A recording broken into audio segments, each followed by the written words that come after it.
नमस्कार, सी न्यूज़ भारत पर वक्त हो चुका है न्यूज़ बुलेटिन का। मैं हूं अखिलेश पांडे। इस न्यूज़ बुलेटिन में हम चर्चा करेंगे गिरिडीह की, जहां सवेरा फाउंडेशन कार्यालय में बाल सुरक्षा के मुद्दे पर आयोजित की गई बैठक, और दिखाएंगे कि अयोध्या में कैसे एसटीएफ ने अनीश का किया एनकाउंटर। साथ ही बात करेंगे मुरादाबाद की, जहां ट्रांसफार्मर लगाने को लेकर हुआ विवाद। और भी तमाम खबरों पर आइए विस्तार से करते हैं चर्चा। खबर अयोध्या से है, जहां चलती ट्रेन में महिला सिपाही से बर्बरता करने वाले आरोपी अनीश को एसटीएफ ने एनकाउंटर में ढेर किया। मुठभेड़ में 2 आरोपी पकड़े गए हैं, जबकि क्रॉस फायरिंग में एक दरोगा और 2 सिपाही जख्मी हुए हैं। ये एनकाउंटर अयोध्या के पुरा कलंदर के छतरीवा पारा कैल रोड पर हुआ। वहीं इस मामले में करीब 40 किलोमीटर दूर इनायत नगर इलाके में एक और मुठभेड़ हुई। इसमें 2 आरोपियों की घेराबंदी पुलिस ने की। यहाँ आरोपी विशंबर दयाल और एक अन्य आरोपी पुलिस की गोली से घायल हुए हैं, जिन्हें जिला अस्पताल में भर्ती कराया गया है। इस पूरे मामले पर एनकाउंटर को लेकर एसपी राजकरण नैयर ने क्या कुछ कहा, आइए जानते हैं। ट्रेन में एक महिला हेड कांस्टेबल को इंजर्ड करने का प्रकरण हुआ था, जिसमें थाना क्षेत्र अयोध्या कैंट जीआरपी में एक मुकदमा दर्ज किया गया था। अंतर्गत धारा 332, 307, 354 ख में दर्ज किया गया था। दौरान विवेचना इसमें धारा 394 की प्रगति हुई थी। इसी क्रम में एसटीएफ की टीम्स लगी हुई थी, जिला पुलिस के साथ कई सूचनाएं साझा हो रही थी। इसी क्रम में कई टेक्निकल और मैनुअल इनपुट्स के हिसाब से एसटीएफ की टीम ने जो विक्टिम थी उनको एक फ़ोटो की पहचान करवाई थी, जिसके बेसिस पे फर्दर डेवलप करते हुए अयोध्या पुलिस के साथ उन्होंने सूचना साझा की थी। इसी क्रम में आज एक सूचना में अयोध्या पुलिस की टीम और एसटीएफ की टीम ने थाना क्षेत्र इनायत नगर में एक जगह पर रेड करके अभियुक्तों की गिरफ्तारी का प्रयास किया था, जिसके क्रम में अभियुक्तों के द्वारा पुलिस टीम पे फायरिंग की गई, जिसमें आत्मरक्षार्थ पुलिस फायरिंग में पुलिस टीम 2 अभियुक्तों को गिरफ्तार कर पाई, जो कि मौके पे इंजर्ड हो गए थे। एक अभियुक्त मौके से फायरिंग करते हुए भाग गया था। उस उक्त अभियुक्त के लिए कॉर्डन एंड सर्च ऑपरेशन चलाया गया, जिसमें एसटीएफ और पुलिस की टीम लगातार लगी रही। अयोध्या से सी न्यूज़ संवाददाता विपिन की रिपोर्ट। तीसरी प्रखंड के सवेरा फाउंडेशन कार्यालय में बाल सुरक्षा और अधिकारों तंत्रों के साथ बैठक का आयोजन किया गया, जिसमें मुख्य रूप से बीडीओ संतोष प्रजापति, एसआई संजय टूडो उपस्थित थे। बता दें, इस बैठक में अशोक कुमार ने कहा, विभिन्न विभागों और ग्रामीणों को इकट्ठा कर एक दूसरे को आमने सामने मिलाकर एक मीटिंग का आयोजन किया गया, जिसमें सुधारवार्थी इलाके से आते हैं और उन्हें जो समस्याएं रहती हैं उसे अधिकारी से कैसे संपर्क बनाकर समस्याओं से निपटारा कैसे हो, और उसके साथ ही हम लोग बच्चों की भी भविष्य पर काम करते हैं, जैसे बाल मजदूरी, बाल विवाह, बाल व्यापार पर अधिकारियों से मिलकर ऐसे समस्याओं को कैसे दूर करें जिससे बच्चे का भविष्य बन सके। ऐसे विभिन्न मुद्दों पर चर्चा किया गया। वहीं बीडीओ संतोष प्रजापति ने कहा, अब बच्चों के माता पिता को जागरूकता होना चाहिए और बच्चों की शिक्षा पर ध्यान देने की ज़रूरत है, जिससे आगे चलकर बच्चा अपनी कामयाबी को दिखा सके। इस मौके पर अमर पाठक, जयराम सहित कई सवेरा फाउंडेशन के कार्यकर्ता भी उपस्थित थे।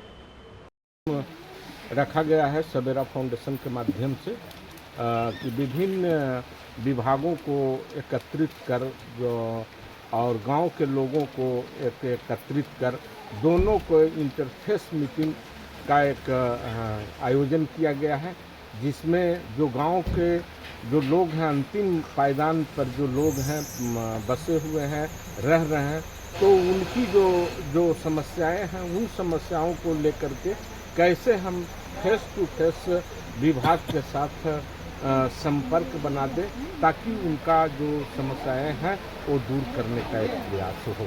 और साथ साथ बच्चों के बीच हम लोगों को काम करते हैं, तो इस एरिया में बाल मजदूरी, बाल विवाह और बाल व्यापार की जो समस्याएं हैं उनको कैसे विभाग के साथ लिंक कर करके जोड़ कर करके रखें, ताकि आने वाले जो बच्चे हैं उन बच्चे का भविष्य सुरक्षित हो। इसी कार्यक्रम को लेकर करके अब सवेरा फाउंडेशन विभिन्न विभागों को एकत्रित करके और कार्यक्रम करने का आयोजन किया है। वो भी अपने बच्चों को, उनका बचपना को अनायास काम में नहीं लगा कर उनका भविष्य को उज्जवल करने के लिए प्रयास करें। और बच्चों को गार्जियन भी बहुत ही अज्ञानतावश अपना पूर्ति के लिए बच्चों को काम में लगा देते हैं, जिसके कारण बाल तस्करी ये सब होता है। तो हम लोग चाहते हैं कि नहीं, यदि गार्जियन अच्छा रहेगा तो बाल तस्करी को भी इससे रोका जा सकता है। यदि काम नहीं करवाएगा तो हम लोग उसका फ़ायदा उठाएंगे अपना बाल बच्चों। गिरिडीह से सी न्यूज़ संवाददाता आनंद बरनवाल की रिपोर्ट। बगोदर झारखंडी भाषा खतियान संघर्ष समिति की बगोदर इकाई द्वारा बगोदर बस स्टैंड में विराट करम महोत्सव का आयोजन किया गया। कार्यक्रम में बतौर मुख्य अतिथि झारखंड खतियानी भाषा संघर्ष समिति नेता जयराम महतो शामिल हुए। साथ ही विशिष्ट अतिथि के रूप में मोतीलाल महतो और छात्र नेता मनोज यादव भी मौजूद रहे। कार्यक्रम में विभिन्न ग्रामीण क्षेत्र से आई छात्राओं और महिला समूह की टीम ने पारंपरिक नृत्य कर झारखंड की संस्कृति को जीवंत कर दिया। झारखंड क्यों अलग हुआ? झारखंड की अपनी गरिमा के लिए यहाँ के लोग सामाजिक आर्थिक रूप से पिछड़े हुए हैं। यहाँ के लोग जो है गाड़ी भर भर के लोग जो है बाहर विदेश में जाते हैं। हमारा यदि यहीं पर रोजगार मिल जाएगा तो हम लोग बाहर क्यों जाएंगे? हम लोगों का यही संकल्प है कि झारखंड वासियों को बाहर नहीं जाना। जब घर में फर बढ़े तो किया जाए महतों खरे। यह हम लोग चाह रहे हैं कि यहाँ के लोग अपने परिवार को छोड़ करके बाहर देश में नहीं जाएं। बाहरी लोग यहाँ पर मज़ा मार रहे हैं। इसलिए हम लोग जो है पूरे झारखंड का JBKSS जो है हम लोग पूरी तरह से यह प्रयास कर रहे हैं कि बेरोजगार युवाओं को कैसे रोजगार मिले, कैसे यहाँ झारखंडी को रोजगार मिले, साथ ही साथ जो हम लोगों का ज़मीन लूटा जा रहा उचित मुआवजा मिले। ये सब सारी चीज़ों को लेकर के झारखंडी सोच के साथ हम लोग आए हैं और निश्चित रूप से जो है JBKSS को पूरे झारखंड के लोग पसंद। गिरिडीह से सी न्यूज़ संवाददाता संजीत सिंह की रिपोर्ट। जमुआ गिरिडीह मुख्य मार्ग के बाटी मोड़ के पास बीते 21 जून की रात डिवाई कंपनी के 5 करोड़ रुपए लूटकांड मामले का मास्टरमाइंड खिरोदर साफ उर्फ गुलाब शाह और मुन्ना रविदास को पुलिस ने गिरफ्तार कर लिया है। गिरफ्तार मास्टरमाइंड के पास से पुलिस ने 77 लाख रुपए नकद बरामद किए हैं। उक्त जानकारी गिरिडीह SP दीपक कुमार शर्मा ने प्रेस वार्ता कर दी। गुलाब शाह और मुन्ना को पुलिस ने कन्याकुमारी से गिरफ्तार किया है। बता दें, गुलाब की गिरफ्तारी को लेकर पुलिस की टीम लगातार कई राज्यों में छापेमारी कर रही थी, जिसके बाद पुलिस की विशेष टीम को ये सफलता हासिल हुई। पिछले दिनों जमुआ में लगभग 5 करोड़ रुपये लूट की घटना कारित हुई थी और जिसके सफल उद्भेदन के लिए एक विशेष छापामारी दल का गठन किया गया था और छापामारी दल के द्वारा पूर्व में 6 अभियुक्तों की गिरफ्तारी की जा चुकी थी और लगभग 3 करोड़ 24 लाख रुपए की भी बरामदगी की जा चुकी थी। परंतु इस लूट कांड का मास्टरमाइंड अभी तक गिरफ्तार नहीं हो पाया था। इसके लिए पुलिस पिछले 10 दिनों से प्रयासरत थी। गिरिडीह पुलिस की जो विशेष छापामारी दल थी वो विभिन्न राज्यों में छापामारी की और अंतिम रूप से इसके कन्याकुमारी में छिपे होने की सूचना मिली और छापामारी दल के द्वारा इसकी गिरफ्तारी कन्याकुमारी से की गई है। मुख्य सरगना की निशानदेही पर इसमें लगभग 77 लाख रुपए की बरामदगी हो चुकी है एवं और एक अन्य अभियुक्त की भी गिरफ्तारी की जा चुकी है। पुलिस का काम इसमें काफ़ी सराहनीय रहा है और आज पुलिस की तरफ से सभी को प्रशस्ति पत्र और नगद राशि के साथ सभी को सम्मानित किया जा रहा है। मास्टरमाइंड कौन था सर? ये मास्टरमाइंड जो था उसका नाम था खिरोदर साव उर्फ गुलाब साव। ये बरही हजारीबाग के रहने वाले थे और इनके साथ ही एक और अभियुक्त की गिरफ्तारी हुई है। उनका नाम है मुन्ना रविदास। ये भी बरही के ही रहने वाले हैं। मास्टरमाइंड की गिरफ्तारी हुई बिल्कुल हो चुकी है।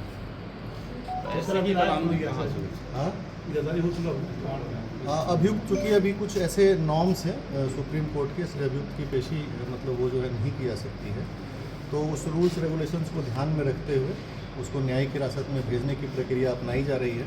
परंतु इसमें जो लगभग 5 करोड़ रुपए जो लूट की पैसे जो थी उसमें से 4 करोड़ रुपए की बरामदगी की जा चुकी है और अन्य पैसों की भी बरामदगी का प्रयास किया जा रहा है।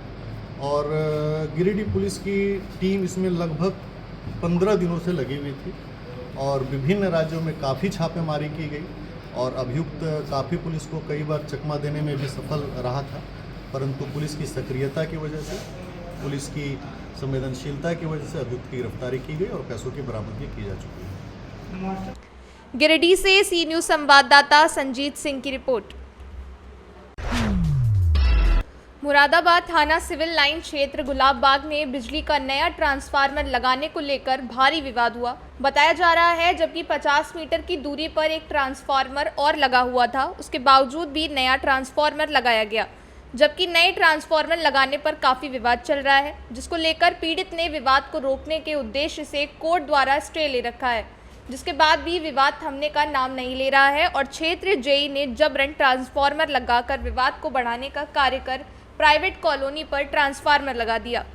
इस बात को लेकर स्थानीय लोगों में काफ़ी रोष है। बताते चले कि निकट हरथला कॉलोनी गुलाब बाग में नन्नी बेगम ने 105 गज जगह खरीदी थी, जिसमें वहीं पर अन्य कॉलोनी वासियों को मिली भगत से उनकी जगह पर ट्रांसफार्मर लगाने का कार्य किया गया है। क्या नाम है आपका? नन्नी। क्या मामला हुआ, क्या है ये पूरा? ये क्या हुआ कि खंभे गाड़ना है यार, तो हमने इनसे मना कर दी भाई है मतलब वही चाहे कहीं 4 रास्ते तुम्हारे 4 रास्ते पर कोई से पे लगा सकते हो। जिससे बत्ती की जरूरत है तो यहीं लगा लो, उंगे से भी खंभे लेना आ रही है, उंगे से भी लेना आ रही है। इन्होंने कहीं ना मानी, इन्होंने यहाँ कोई दलालों ने करवा के यहाँ कोई करवा दी, ये कहीं यहाँ से यहाँ लगवाएंगे यहाँ जबरिया कर दिया इन्होंने। किससे कहा था आपने? हमने जो मालिक था उससे मना करी, जो ये पुलिस वाले थे जिसका के मकान खड़ा, हमने उनसे कही कि हम यहाँ जगह प्लाट वो नहीं लगा देंगे खंभे, चाहे कहीं लगा लो, हमें कोई एलर्जी ना हो, बस यहाँ ना लगा देंगे। हमने ये बजरी बजर फुट का काम करा, हम 2 रास्ते चाहिए, हमें खुलासा चाहिए। और इन्होंने हमसे तय करके दी थी कि कोई मैटर ना होगा, खुलासा जमीन तुम्हें दे रही हूँ। कौन सी जगह है ये? कौन सी जगह है ये गुलाब बाग का ही आरिया सारा इलाका। अच्छा, इस मामले की शिकायत आपने किससे की? हमने ये शिकायत कोर्ट में भी जाकर करी और ऊपर कई जगह शिकायत हो गई है हमारी। एक जगह शिकायत हुआ, सुनवाई हमारी नहीं हुई, जबरिया से पैसा दे के जबरिया से ढींगा ढांगी हुई है हमारे साथ। अच्छा, इसमें बताया जा रहा है कि इस मामले में आपका जो है स्टे भी हो रखा है, ऐसा कुछ? हाँ, स्टे करा हुआ हमने, स्टे करा था। हमने ये करा था कि हमारे तरफ हमारे मूड़े का गाड़ी कोई खंभा या कोई चीज़ लगनी न चाहिए। अच्छा, हाँ। अभी जो स्टे था आपने जे को, ये जो उच्चाधिकारी जहाँ आए थे उनको दिखाया, उनका क्या कहना है? सबको दिखाया उन्होंने, कोई स्टे नहीं है, इन्होंने सबने फेल कर दिया। हाँ। क्या नाम है जय साहब का? जय साहब का नाम होगा, पूछ लियो हमारे लड़के से, सबके नाम है। ठीक है। हाँ। ये यूपीपीसीएल अभी नहीं, जब बोलेंगे वो देखो। ये जो बिजली का कार्य चल रहा है, नई लाइन बन रही है, ये यूपीपीसीएल द्वारा ही बन रही है, इसका एस्टीमेट जमा हुआ है। ये जो लड़ाई झगड़ा है उसका स्टे प्लॉट का हुआ है, गली का नहीं हुआ है। ये लाइन गली में बनाई जा रही, गली में ही ट्रांसफार्मर रोड पे रखा जा रहा है, किसी का इसमें नुकसान नहीं है। इसमें 6 या 7 कनेक्शन होने हैं, फाइलें आई हैं जिनको बिजली देना अनिवार्य है। सरकार की मंशा है हर घर को बत्ती पहुँचे, हर परिवार को। लेकिन जिस तरीके से बताया जा रहा है कि ये कोर्ट के आदेश की जो आप स्टे की जो अवहेलना कर रहे हैं, ऐसा भी कुछ मामला सामने आया? ना, कोर्ट का अवहेलना नहीं हो रहा है। कोर्ट ने आदेश दिया है कि प्लॉट पे कोई न तार जाए न खंभा लगे। तो अभी प्लॉट के अभी क्या कंडीशन है, अभी कहाँ अब आपने लगवाया और कितने वहाँ पे कितनी दूरी पे जो है कनेक्शन किया है? कनेक्शन अभी तो नहीं हुए हैं, लेकिन इनका एस्टीमेट जमा हुआ है। जहाँ पे इनका नक्शा पास हुआ था वहीं पे ट्रांसफार्मर रखा गया। लगभग कितना एस्टीमेट कंप्लीट हुआ है? 100 के वे ट्रांसफार्मर। ये ट्रांसफार्मर जो लगा है, जो बादी हैं जो बोल रहे हैं कि कोर्ट से स्टे ले रखा है, उस प्लॉट से कितनी दूरी पर ट्रांसफार्मर लगा हुआ है? कम से कम 2-2.5 फीट दूरी पे है। अच्छा। हाँ, वो भी बैक साइड में है, सामने नहीं है इनके। अच्छा। वो उस जिधर से रखा गया था पहले दीवार बनी थी, कोई वो लफड़ा नहीं था, दीवार बनी थी, दीवार के हिसाब से ही इसका एस्टीमेट। मुरादाबाद से सी न्यूज़ संवाददाता अयूब खान की रिपोर्ट। फिलहाल के लिए इस न्यूज़ बुलेटिन में बस इतना ही। देश दुनिया की तमाम खबरों के लिए देखते रहें सी न्यूज़ भारत, हर खबर आपके साथ, आपके हाथ।